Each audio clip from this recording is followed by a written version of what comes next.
Praise the lord. దేవుని నామ స్తోత్రములు. ఈరోజు దేవుని యొక్క వాక్యం నుంచి కీర్తన గ్రంథము 84వ కీర్తన 10-11 వచనములు. నీ ఆవరణములో ఒక దినము గడుపుట 1000 దినముల కంటే శ్రేష్టము.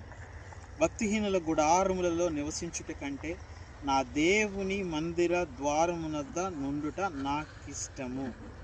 ప్రియ దేవుని బిడ్డలారా, 10వ వచనం మనం చూస్తే కీర్తనకారుడు ఈ కీర్తన రాసిన కోరాహు కుమారులు వాళ్ళు అంటూ ఉన్నారు, దేవుని సన్నిధిలో ఒక దినము గడుపుట 1000 దినాల కంటే శ్రేష్టం. అంతేకాదు, భక్తిహీనుల గుడారములో మనం చూస్తూ ఉన్నాం.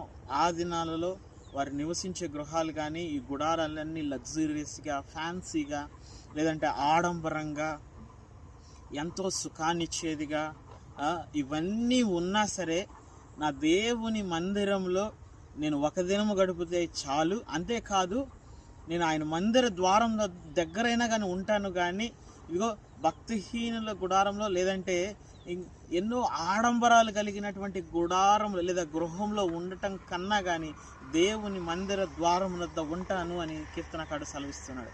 ప్రియ దేవుని బిడ్డలారా, ఈ కీర్తనలో మనం చూస్తూ ఉన్నాం, దేవుని ఆలయంకి వచ్చే వారు పొందే మేలులు, వారు బలం పొందుతారని, వారి ధన్యులని, అంతేకాదు దేవుని ఆలయానికి వస్తే ఏ మేలులు పొందుతామో అవి చెబుతూనే ఈ 11వ వచనంలో సంకీర్తనలో చెబుతూ ఉన్నారు, దేవుడైన యెహోవా సూర్యుడును కేడమునై ఉన్నాడు.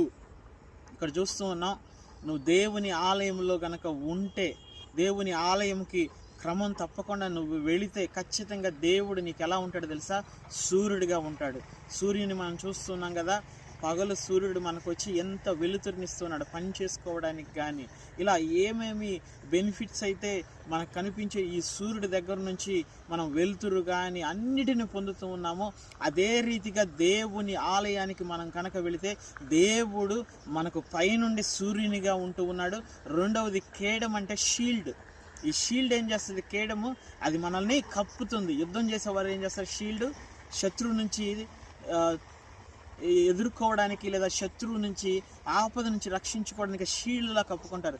దేవుడు ఏం చేస్తాడో తెలుసా? ఆయన ఆలయంకి వెళ్తే పైన సూర్యుడిగా ఉన్నాడు, కింద మనకి చుట్టూ కూడా ఎలా కప్పి ఉన్నాడు తెలుసా? కేడముగా ఆయన షీల్డ్లా కప్పి ఉన్నాడు. కింద వాక్యంలో మనం చూస్తే, యెహోవా కృపయు ఘనతయు అనుగ్రహించును.